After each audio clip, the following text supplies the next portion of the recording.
Buenas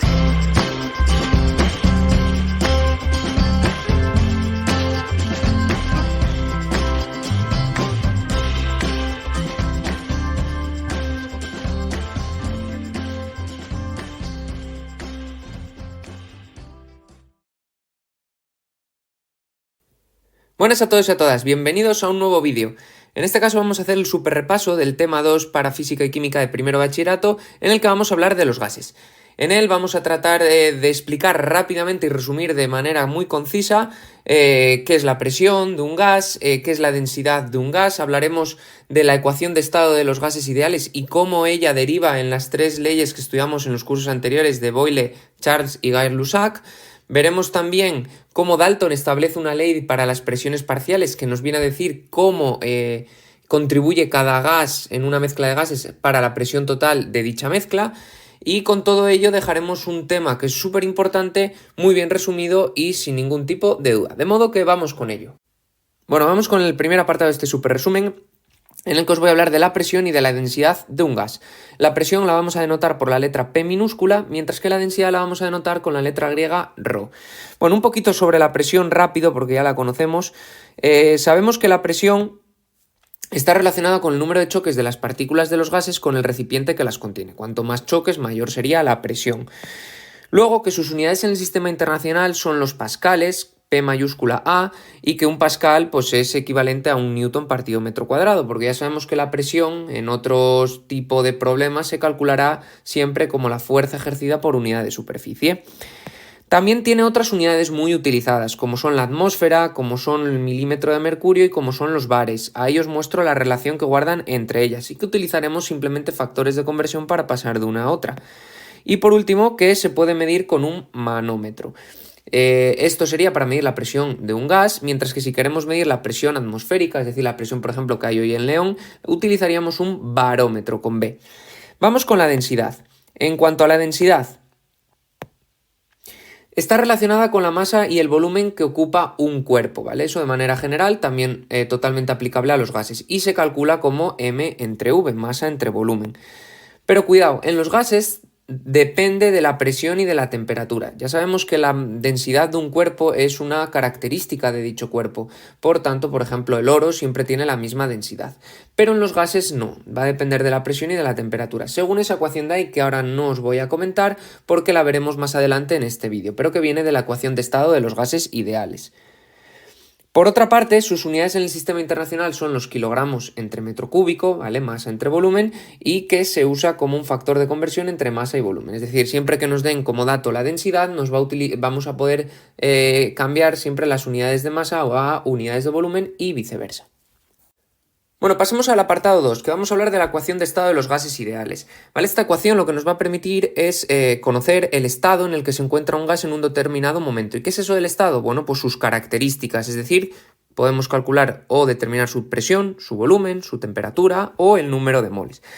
Y la ecuación de estado es la famosa que os pongo ahí, P por V igual a nRT, donde P será la presión que deberemos siempre expresar en atmósferas, V será el volumen que deberá ir en litros, N es el número de moles del gas que deberá ir con sus unidades de mol, R es la constante de los gases ideales y que tiene un valor fijo, por eso es constante, de 0,082 y ahí tenéis sus unidades, mientras que T será la temperatura y que deberemos expresar en Kelvin.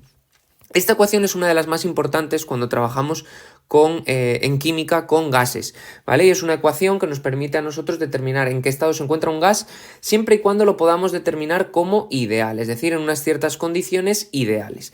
A partir, mejor dicho, de esta ecuación podemos expresar o podemos ver otras expresiones o otras leyes que hemos estudiado los años anteriores y que os vamos a mostrar ahora. Por ejemplo, a través de ella o a partir de ella podremos obtener la ley combinada de los gases ideales. Ya veis que si despejo de la ecuación de estado de los gases ideales y dejo a un lado n por r, este lado n por r siempre va a ser constante siempre que estemos con el mismo gas, ¿vale? Y no haya fugas, porque vamos a tener siempre el mismo número de moles y r es una constante. Por tanto, esta expresión nos dice que el producto de P por V entre la temperatura es constante, o lo que es lo mismo, nos llega a determinar la ley combinada de los gases ideales, que nos relaciona la presión, el volumen y la temperatura en un cierto estado con la presión, el volumen y la temperatura en otro cierto estado, es decir, en otro momento. Y con ello nos vamos a poder relacionar siempre o ver cómo cambian alguna de esas tres magnitudes de un gas al pasar de un estado a otro. También, a partir de la ecuación de estado y de esta ley combinada de los gases ideales, vamos a poder determinar o vamos a poder expresar esas tres leyes famosas que llevamos estudiando desde segundo de la ESO. La ley de Boyle-Mariotte, que si la temperatura es constante, y iros arriba, si la temperatura es constante, daros cuenta que se nos iría en ambos lados, pues P por V es igual a P1 por V1 es igual a P2 por V2, es decir, el producto de la presión y el volumen permanece constante. Y luego las dos leyes de Charles y Gay-Lussac. Si la presión es constante nos queda esta otra expresión y si el volumen es constante nos queda esta otra expresión. Pero ya veis que la he obtenido de la ley combinada de los gases ideales y la ley combinada de la ecuación de estado. De modo que conociendo la ecuación de estado podemos hacer cualquier tipo de problema.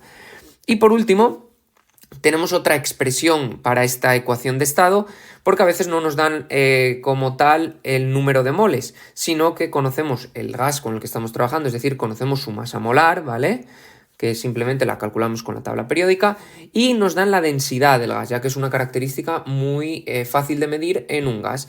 Entonces, esa ecuación de estado se transforma en esta otra expresión, que nos dice que la presión por la masa molar es igual a la densidad del gas por R y por T. ¿Vale? Pero viene de la ecuación de estado que, bueno, si queréis la demostración la tenéis en los vídeos correspondientes de este tema 2. Bueno, vamos con el último apartado de este super resumen del tema 2, en el que vamos a hablar de la ley de Dalton para las presiones parciales. Antes de entrar con ella, deciros que en este caso la vamos a tener que aplicar siempre y cuando estemos trabajando con mezcla de gases, es decir, cuando haya varios gases y que no reaccionen entre sí, muy importante. Antes de verla, necesitamos una nueva magnitud de física y química, bueno, de química, que se llama fracción molar. Bueno, la fracción molar, que la vamos a representar mediante esa letra griega, lo que nos va a permitir calcular o lo que nos va a permitir o dar informaciones del número de moles de cada gas respecto al número de moles totales, ¿vale? Y se calcula el número de moles de cada gas o del gas que queramos calcular su fracción molar partido del número de moles totales que haya en la mezcla. Y bueno, una vez que hemos introducido este nuevo concepto, ya podemos entrar con la ley de Dalton. Bueno, Dalton lo que encontró en 1801 fue que en una mezcla de gases ideales, cada gas ejerce una presión parcial igual a la que ejercería si él solo ocupase todo el volumen a la misma temperatura. Es decir, que la mezcla total, la presión total de la mezcla coincide con la suma de las presiones parciales de todos los gases que la componen. Bueno, y gracias a esta determinación y partiendo de la ecuación de estado que ya hemos visto en el apartado 2, llegó a su ley de Dalton para las presiones parciales, en las que nos dice que la presión parcial P sub I del gas I va a ser igual a su fracción molar por la presión total. Y bueno, también para trabajar con esta ley de Dalton necesitamos estas otras expresiones que os tengo aquí abajo. Simplemente que el Dalton encontró que la presión total es igual a la suma de todas las presiones parciales ejercidas por cada gas, ¿vale? Donde podemos ponerlo de manera un poquito más comprimida mediante el símbolo matemático de sumatorio.